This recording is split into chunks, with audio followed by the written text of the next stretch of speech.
Good morning, boys and girls. It is Tuesday, March 24th, 2020. Today, I have a book for us to read, and at the end, I'm going to give you a challenge of something for you to do at home. It'll have to be on a sunny day. Today is kind of cloudy and sunny, so maybe you could try it today or a different day. This book is called How to Catch a Star, and it's by Oliver Jeffers. He's the same person that wrote, the author that wrote the Moose book, How to Catch a Star.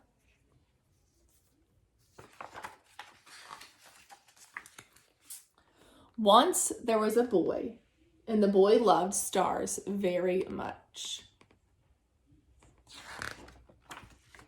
Every night, the boy watched the stars from his window, and he wished he had one of his very own. He dreamed of how the star would be his friend. They would play hide and go seek and take long walks together.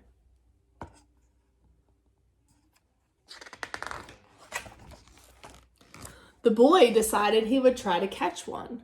He thought that getting up early in the morning would be best, because then the star would be tired from being up in the sky all night. The next day, he set out at sunrise, but he could not see a star anywhere. So he sat down and waited for one to appear. Look at the shadows on this page. So at sunrise, that's when the sun first starts coming up. He waited and waited and ate lunch. Look at how the shadows have changed from this page to this page. What does that tell us about where the sun is? If the shadow is underneath the tree. And waited. And after dinner, he waited some more.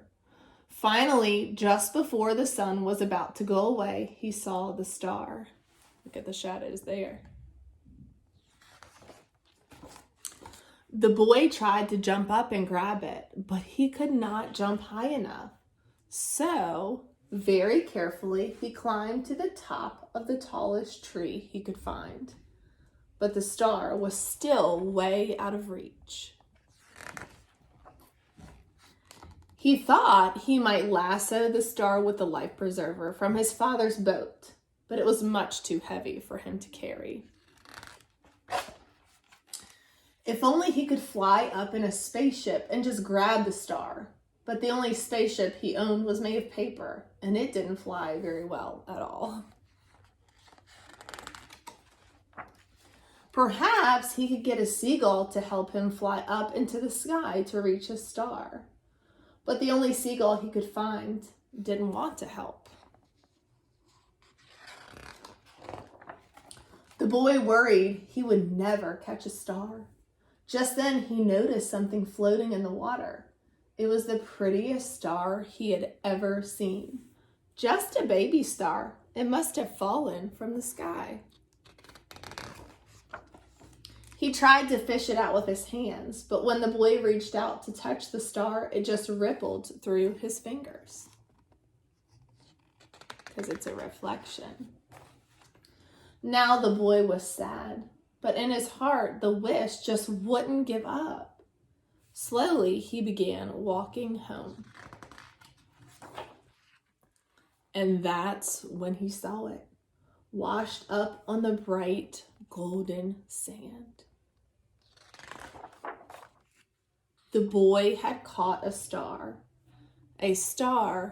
of his very own. The end.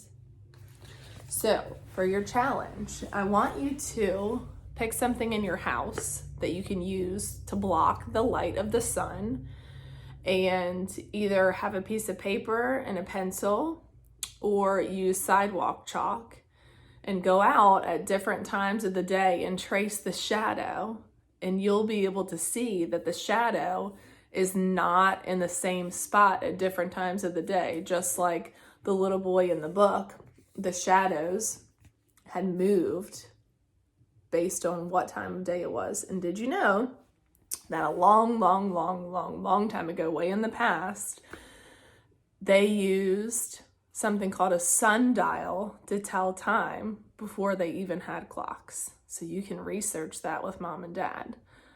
And if you do this challenge, ask mom and dad to post it onto our homeroom website so we can see what object you chose to block the light and where your shadows were at different times throughout the day. I miss you guys, and I will talk to you soon.